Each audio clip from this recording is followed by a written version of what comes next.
narraciones de vida de santos y santas, el inspirador ejemplo a seguir para el combate católico de hoy. Le invitamos a conservar la doctrina católica y la verdad depositada por nuestro Señor Jesucristo.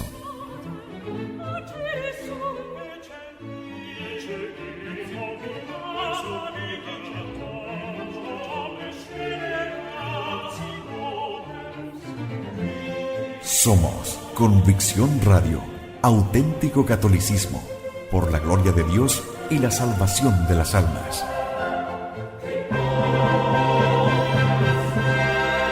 Convicción Radio.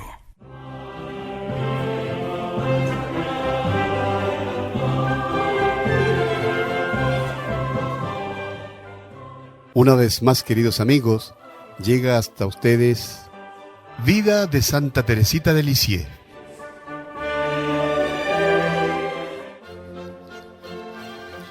¿Cómo puede unirse íntimamente a Dios un corazón que se entrega al afecto de las criaturas? Pienso que eso no es posible. Aunque no he bebido la copa emponzoñada del amor demasiado ardiente de las criaturas, me doy cuenta de que no me equivoco. He visto muchas almas seducidas por esa falsa luz, volar como pobres mariposas y quemarse las alas. Volvían luego hacia la verdadera y suave luz del amor, que les daba nuevas alas más brillantes y más ligeras para que pudiesen volar hacia Jesús, ese fuego divino que arde sin consumirse. Ah, lo sé. Jesús sabía que yo era demasiado débil para exponerme a la tentación. Quizá me habría dejado quemar entera por la luz engañosa si la hubiese visto brillar ante mi vista. No fue así. No he encontrado más que amargura allí donde las almas más fuertes encuentran alegría y por fidelidad se apartan. No tengo, pues, ningún mérito en no haberme entregado al amor de las criaturas, puesto que la que me preservó fue la misericordia de Dios. Reconozco que sin Él hubiera podido caer tan bajo como Santa Magdalena, y la profunda palabra de nuestro Señor a Simón resuena muy dulcemente en mi alma. Lo sé, aquel a quien menos se perdona, ama menos. Pero sé también que Jesús me ha perdonado más que a Santa Magdalena, ya que Él me ha perdonado por adelantado, impidiéndome caer. ¿Cuánto querría poder explicar mi pensamiento? Trataré de expresarlo con este ejemplo. Imagino que el hijo de un hábil médico tropieza en su camino con una piedra que lo hace caer, y en su caída se rompe un miembro. Inmediatamente acude a su padre, lo levanta con cariño, cura sus heridas, empleando todos los recursos de su arte, y pronto su hijo, totalmente curado, le da muestras de su agradecimiento. Sin duda que este hijo tiene mucha razón de amar a su padre. Pero voy a imaginar otra cosa.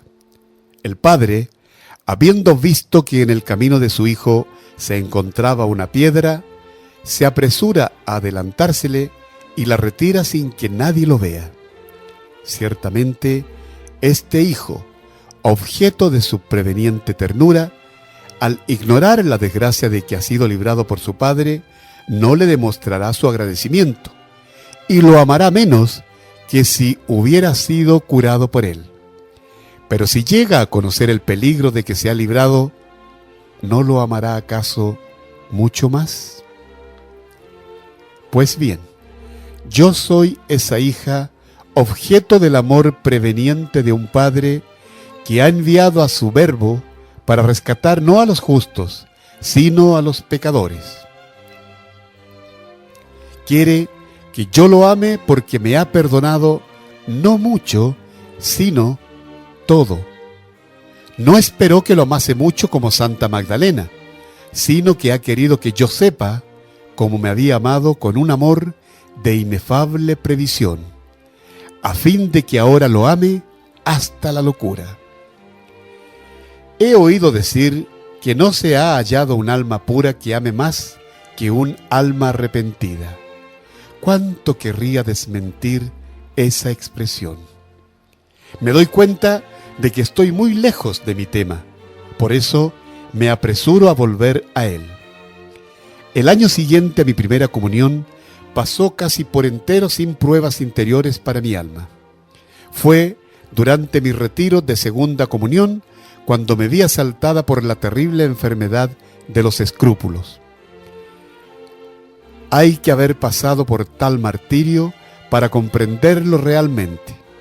Me sería imposible expresar cuánto sufrí durante 1 año y medio. Todos mis pensamientos y mis más simples acciones se convertían para mí en motivo de turbación. No hallaba reposo más que diciéndoselas a María, lo que me costaba mucho, porque me creía obligada a decirle todas las cosas extravagantes que de ella pensaba. En cuanto me descargaba de este peso, encontraba un instante de paz, pero esta paz pasaba como un relámpago y enseguida mi martirio empezaba de nuevo. Cuánta paciencia necesitó mi María querida para escucharme sin manifestar el menor fastidio. Apenas regresaba de la abadía, empezaba a rizarme el cabello para el día siguiente, pues para complacer a papá, la reinecita llevaba el cabello rizado todos los días, con gran asombro de sus compañeras y sobre todo de sus maestras, que no veían a otras chicas tan mimadas por sus padres. Y durante toda la sesión no dejaba de llorar contando todos mis escrúpulos. Celina terminó sus estudios a fin de año y volvió definitivamente a casa. La pobre Teresa, al verse obligada a volver sola al colegio, no tardó en caer enferma, puesto que el único atractivo que la retenía en el colegio era el de vivir con su inseparable Celina. Y sin ella, a su hijita le fue imposible quedarse allí. Salí de la abadía a los 13 años y continué mi educación tomando varias clases por semana en lo de Madame Papineau. Era una buenísima persona, muy instruida, pero con cierta modalidad de solterona. Vivía con su madre y era encantador ver la familia que formaban las tres, porque la gata era de la familia y yo tenía que soportar que ronronease sobre mis cuadernos y hasta admirar su linda estampa. Tenía para mí la ventaja de vivir en la intimidad de una familia. Los Buissonnet quedaban demasiado lejos para las piernas un tanto envejecidas de mi maestra, que había podido que yo fuese a su casa para las clases. Al llegar allí, generalmente me encontraba con la anciana señora de Cochin, que me miraba con sus grandes ojos claros y luego con voz calma y sentenciosa llamaba: «Madame Papineau, ¿está la señorita Teresa?». Su hija le respondía al instante con voz de niña: «Ya voy, mamá». Y enseguida comenzaba la clase. Esas clases tenían también la ventaja, además de lo que aprendía en ellas, de que me hacían conocer el mundo. ¿Quién lo hubiera creído? En esa sala, amueblada a la antigua, rodeada yo de libros y de cuadernos, asistía frecuentemente a visitas de toda clase: sacerdotes, señoras, jovencitas, etc. La señora de Cochin, en cuanto le era posible, hacía el gasto de la conversación, a fin de que su hija me pudiera dar la clase. Pero en tales días no aprendía gran cosa. Con la nariz metida en el libro, escuchaba todo lo que se decía, hasta lo que más me hubiese valido no escuchar. La vanidad se desliza tan fácilmente dentro del corazón. Una señora decía que yo tenía muy lindo pelo. Otra, al salir, y creyendo que yo no la oía, preguntaba quién era esa jovencita tan bonita, y esas palabras, tanto más halagadoras cuanto que no eran pronunciadas delante mío, me dejaban en el alma una impresión de placer que me demostraba claramente cuán llena de amor propio estaba. Cuánto me compadezco de las almas que se pierden. Es tan fácil extraviarse por los floridos senderos del mundo. Sin duda que para un alma un tanto elevada, la dulzura que él ofrece está mezclada de amargura, y el inmenso vacío de los deseos no podría ser colmado por las alabanzas de un instante. Pero si mi corazón no hubiese sido dirigido hacia Dios desde su despertar, si el mundo me hubiese sonreído desde mi entrada en la vida, ¿qué habría sido de mí? Madre querida, con cuánto agradecimiento canto las misericordias de Dios. ¿Acaso no fue Él quien, según las palabras de la sabiduría, me retiró del mundo antes que mi espíritu se corrompiese por su malicia y que sus apariencias engañosas hubieran seducido mi alma?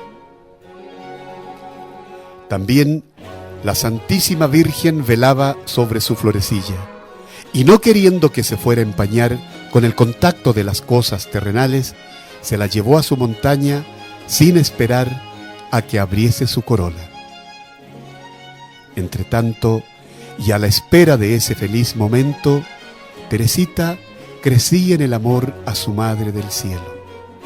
Para probarle este amor, hizo una acción que le costó mucho y que voy a relatar en pocas palabras a pesar de su longitud. Casi inmediatamente después de mi entrada en la abadía, había sido recibida en la Asociación de los Santos Ángeles. Las prácticas de devoción que me exigía me gustaban mucho, porque yo tenía un atractivo especial por rezar a los espíritus bienaventurados del cielo y en particular al que Dios me ha dado por compañero en este destierro. Poco después de mi primera comunión, la cinta de aspirantes de las hijas de María sustituyó a la de los Santos Ángeles, pero dejé la abadía antes de haber sido recibida en la congregación de la Santísima Virgen. Como había salido antes de acabar mis estudios, no se me permitía ingresar en ella como ex alumna. Confieso que no deseaba ardientemente este privilegio, pero pensando que todas mis hermanas habían sido hijas de María, temí ser menos hijas de mi Madre de los Cielos que ellas, y muy humildemente, aunque me costaba muchísimo, fui a pedir permiso para ser recibida en la congregación de la Virgen en la abadía. La primera maestra no me lo quiso negar, pero me puso como condición que fuera al colegio 2 veces por semana por la tarde, a fin de mostrar si era digna de ser admitida. Lejos de constituir un gusto para mí, este permiso me costó terriblemente. No tenía, como las otras exalumnas, una maestra amiga con la que hubiera pasado varias horas. Por eso me contentaba con ir a saludar a la maestra y luego trabajaba en silencio hasta que terminaba las clases de labores. Nadie se ocupaba de mí, de modo que yo podía subir a la tribuna de la capilla y permanecer delante del Santísimo Sacramento hasta que papá venía a buscarme. Ese era mi único consuelo. ¿No era acaso Jesús mi único amigo? Solo sabía hablarle a Él. Las conversaciones con las criaturas, aún las conversaciones piadosas, me cansaban el alma. A mi entender, valía más hablar con Dios que hablar de Dios, pues cuánto amor propio se mezcla en las conversaciones espirituales. Realmente iba a la abadía solo por la Santísima Virgen. A veces me sentía sola, muy sola, como en los días de mi vida de pupila, cuando me paseaba triste y enferma por el gran patio, repetí estas palabras que siempre hacían renacer nueva fuerza y paz en mi corazón. La vida es tu navío y no tu morada. Sacado de un poema de Lamartine. Reflexión. Teresa cita de memoria. La Madre Inés rectifica. Es el tiempo y no la vida. Desde pequeña, estas palabras me daban ánimo. Todavía ahora, a pesar de los años que hacen desaparecer tantas impresiones de piedad infantil, la imagen del navío me encanta y me ayuda a soportar el destierro. ¿No dice también la sabiduría que la vida es como una nave que surca el mar agitado sin que pueda descubrirse la huella de su paso? Cuando pienso en estas cosas, mi alma se sumerge en lo infinito. Me parece que ya estoy tocando la ribera eterna. Me parece recibir el beso de Jesús. Creo ver a mi Madre del Cielo venir a mi encuentro junto con papá, mamá, los 4 angelitos. Creo gozar por fin, para siempre, de la verdadera, de la eterna vida de familia. Antes de ver a la familia reunida en el hogar paterno de los cielos, debía pasar por muchas separaciones. El año en que fui recibida como hija de María, la Virgen me robó a mi querida María, el único sostén de mi alma. Era María quien me guiaba, me consolaba, me ayudaba a practicar la virtud. Era mi único oráculo. Claro que Paulina permanecía muy dentro de mi corazón, pero Paulina estaba lejos, muy lejos de mí. Había padecido un martirio para habituarme a vivir sin ella, para ver entre ella y yo muros infranqueables.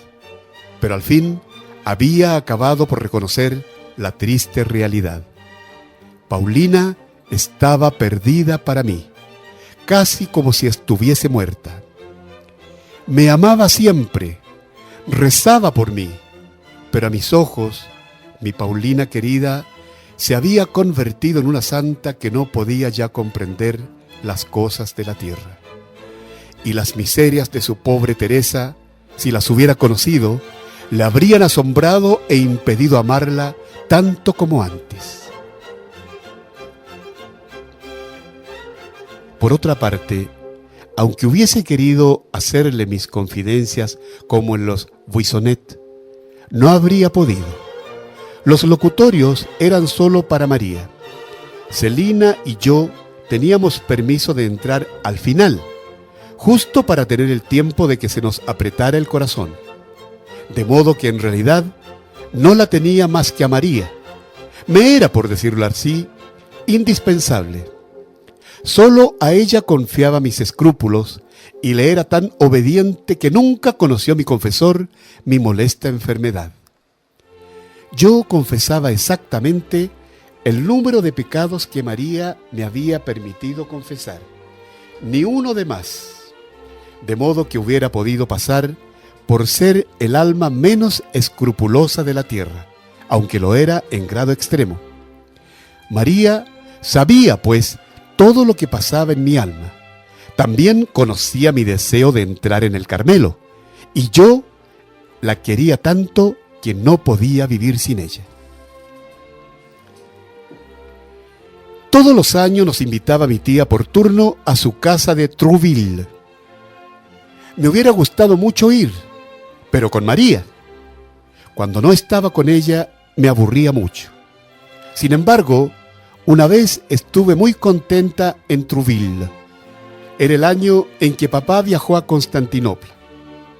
El señor Martin partió para Constantinopla a fines de agosto de 1885.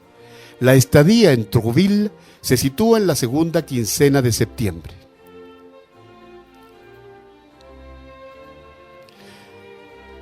Todos los años nos invitaba mi tía por turno a su casa de Trouville. Me hubiera gustado mucho ir, pero con María. Cuando no estaba con ella, me aburría mucho. Era el año en que papá viajó a Constantinopla, para que nos distrajéramos un poco, porque estábamos muy tristes sabiendo a papá tan lejos.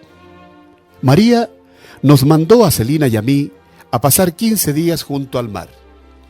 Me divertí mucho porque mi Celina estaba conmigo. Mi tía nos dio todos los gustos posibles: paseos en burro, pesca de peces saltones, etc. Era todavía muy infantil a pesar de mis 12 años. Me acuerdo que contenta estuve con unos moños celestes que mi tía me había regalado para el pelo. Y hasta me acuerdo que en Trouville me confesó de ese placer infantil que me parecía un pecado. Una tarde tuve una experiencia que me asombró mucho. María Guerán, a quien casi siempre le dolía algo, lloriqueaba a menudo. Entonces mi tía la acariciaba, le prodigaba los más tiernos nombres y mi querida primita, a pesar de todo, seguía lagrimeando y diciendo que le dolía la cabeza. Yo, que tenía casi todos los días dolor de cabeza y no me quejaba, quise una tarde imitar a María. Me creí en la obligación de arrinconarme en un sillón y lagrimear. Pronto me rodearon Juana y mi tía preguntándome qué me pasaba. Respondí como María: me duele la cabeza. Parece que eso de quejarme no me sentaba bien. Jamás las pude convencer de que el dolor de cabeza me hiciese llorar. En vez de acariciarme, me hablaron como una persona adulta, y Juana me reprochó que no tuviese confianza en mi tía, pues pensaba que pudiera tener una inquietud de conciencia. En fin, aprendí la lección a mis costas y me resolví a no imitar nunca a los otros. Comprendí la fábula del asno y el cachorro. Yo era el asno, que viendo las caricias que le prodigaban al cachorrito, había colocado mi pesada pata sobre la mesa para que recibiera su cuota de besos. Pero, si bien no recibí los bastonazos que recibió el pobre animal, recibí verdaderamente la moneda de mi paga, y dicha moneda me curó para siempre del deseo de atraer la atención. El único esfuerzo que hice para ello me costó demasiado caro.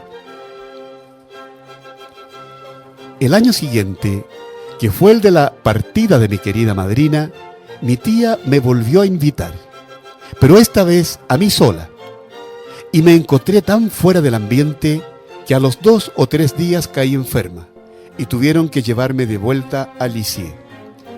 Esta breve estadía tuvo lugar en julio de 1886.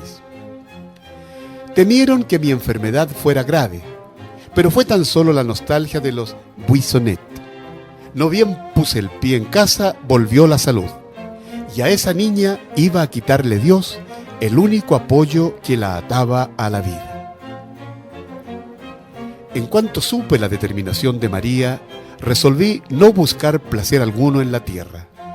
Desde mi salida del colegio me había instalado en el antiguo cuarto de pintura de Paulina, una de las 2 buhardillas o mansardas del segundo piso, que había arreglado a mi gusto. Era un verdadero bazar, un conjunto de piedad y de curiosidades, un jardín y una pajarera. Por ejemplo, en el fondo se destacaba sobre la pared una gran cruz de madera negra, sin el Cristo, y algunos dibujos que me gustaban. En otra pared, una canasta adornada con muselina y cintas rosadas con hierbas aromáticas y flores. Por fin, en una tercera pared, estaba colgado como pieza única el retrato de Paulina a los 10 años. Debajo de este retrato había una mesa y encima una jaula grande con muchos pájaros cuyos gorjeos melodiosos rompían la cabeza de las visitas, pero no la de su dueña, que los quería mucho. Estaba también mi mueblecito blanco, lleno de mis libros de estudio, cuadernos, etc. Sobre este mueble había una estatua de la Santísima Virgen con floreros, siempre con flores naturales, y velas todo alrededor. Gran cantidad de estatuitas de santos y de santas, canastitas de conchillas, cajas de cartulina, etc. Por fin, mi jardín colgante, delante de la ventana y en la maceta de flores, las más raras que podía encontrar. Tenía también una jardinera en el interior de mi museo, donde colocaba mi planta privilegiada. Frente a la ventana estaba mi mesa cubierta con una carpeta verde, y en el centro había colocado un reloj de arena, una estatuita de San José, un portarrelojes, canastillas de flores, un tintero, etc. Algunas sillas tambaleantes y la encantadora cama de muñecas de Paulina completaban mi moblaje. Realmente esta pobre mansarda era un mundo para mí, y como Monsieur de Maistre podría componer un libro que tuviese por título Paseo en torno de mi habitación. En este cuarto me gustaba permanecer solitaria horas enteras para estudiar y meditar frente al hermoso panorama que se extendía ante mi vista. Cuando me enteré de la partida de María, mi cuarto perdió para mí todo su encanto. No quería apartarme ni un solo instante de la hermana querida que pronto iba a levantar vuelo. ¿Cuántos actos de paciencia le hice practicar? Cada vez que pasaba por delante de la puerta de su cuarto, golpeaba hasta que me abría y la besaba con todo mi corazón. Quería hacer provisión de besos para todo el tiempo en que estaría privada de ellos. Un mes antes de su entrada al Carmelo, papá nos llevó a Alençon. En realidad, algunos días antes de la partida de María. Pero este viaje ni de lejos se pareció al primero, ya que todo en él fue para mí tristeza y amargura. No podría decir cuántas lágrimas derramé sobre la tumba de mamá, por haber olvidado llevar un ramo de azulejos recogidos para ella. En verdad que todo para mí era motivo de penas, todo lo contrario de lo que pasa ahora, pues Dios me ha dado la gracia de no ser abatida por ninguna cosa pasajera. Cuando recuerdo el tiempo pasado, mi alma rebosa de agradecimiento por los favores que he recibido del cielo. El cambio en mí ha sido tan grande que no se me podría reconocer. Es verdad que deseaba para mí la gracia de tener un dominio absoluto sobre mis actos, para ser dueña de ellos y no ser esclava de la imitación de Cristo. Estas palabras de la imitación me impresionaban profundamente, pero, por decirlo así, debía comprar con mis deseos estas gracias inestimables. Entonces, era tan solo una niña que parecía no tener otra voluntad que la de los otros, lo que hacía decir a los de Alençon que era de carácter débil. Durante este viaje, hizo Leonia un ensayo de vida religiosa con las clarisas. El 7 de octubre de 1886 había ido a exponer sus deseos a la abadía, quien le había urgido a entrar enseguida y le había dado el pequeño hábito de postulante, que en esa orden se asemeja al de las novicias.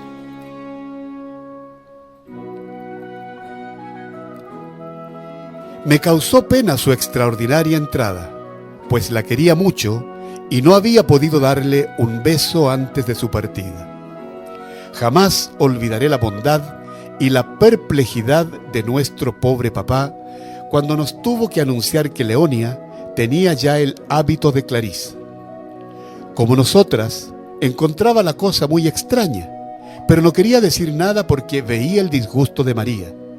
Nos llevó al convento y allí sentí que el corazón se me estrujaba, como jamás me había ocurrido a la vista de un monasterio. Todo allí me producía un efecto opuesto al del Carmelo, donde todo me dilataba el alma. No quedé mucho más encantada cuando vi a las religiosas y no tuve la tentación de quedarme con ellas. La pobre Leonia quedaba muy bien en su nuevo traje. Nos dijo que la miráramos bien, que le miráramos a los ojos, porque no se los volveríamos a ver. Las clarisas mantienen los ojos bajos frente a otras personas. Pero Dios se contentó con 2 meses de sacrificio, y Leonia volvió para mostrarnos sus ojos celestes, frecuentemente bañados en lágrimas. Cuando dejamos a Alençon, yo creía que ella permanecería con las Clarisas. Por eso me alejé muy afligida de la triste calle de la Media Luna. Quedábamos solo 3 y pronto nuestra querida María también nos abandonaría. El 15 de octubre fue el día de la separación. De la alegre y numerosa familia de los Buissanson quedaron solamente las 2 hijas menores. Las palomas se habían ido del nido paterno. Las que quedaban hubieran querido volar en pos de ellas, pero sus alas eran todavía muy débiles para que pudieran emprender vuelo. Dios, que quería llamar así a la más pequeña y más débil de todas, se apresuró a desarrollar sus alas. Él, que se complace en demostrar su bondad y su poder por medio de los más indignos instrumentos, quiso llamarme antes que a Celina, que sin ninguna duda era mucho más merecedora de esta gracia. Pero Jesús conocía mi debilidad y por eso me escondió primero en el hueco de la roca. Cuando María entró al Carmelo, yo era todavía muy escrupulosa. Como ya no podía confiarme a ella, me volví hacia el cielo. Me dirigí a los 4 angelitos que me habían precedido, pues pensaba que esas almas inocentes que jamás habían conocido ni la turbación ni el miedo, tendrían piedad de su pobre hermanita que sufría en esta tierra. Les hablé con sencillez de niño. Les hice notar que siendo la menor de la familia, había sido siempre la más amada, la que más cariño había recibido de parte de mis hermanas, y que si ellos se hubieran quedado en la tierra, sin duda que también me habrían dado pruebas de su ternura.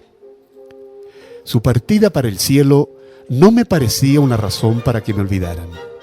Por el contrario, estando en condiciones de disponer de los tesoros divinos, tenían que sacar de ellos paz para mí y demostrarme así que en el cielo también se sabe amar.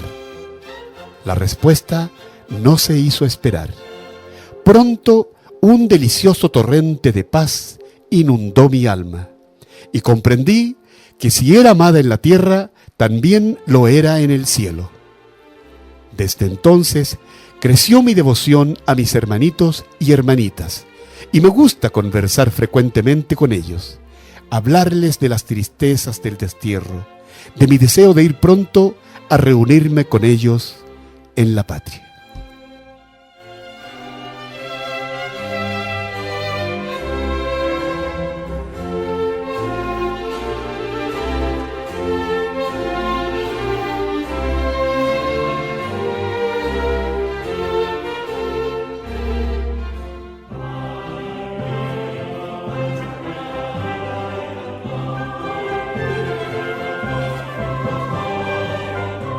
Narraciones de vida de santos y santas, el inspirador ejemplo a seguir para el combate católico de hoy.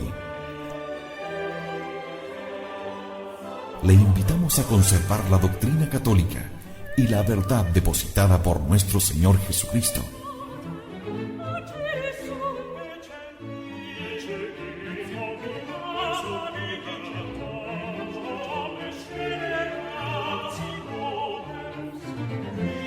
Somos Convicción Radio, auténtico catolicismo, por la gloria de Dios y la salvación de las almas.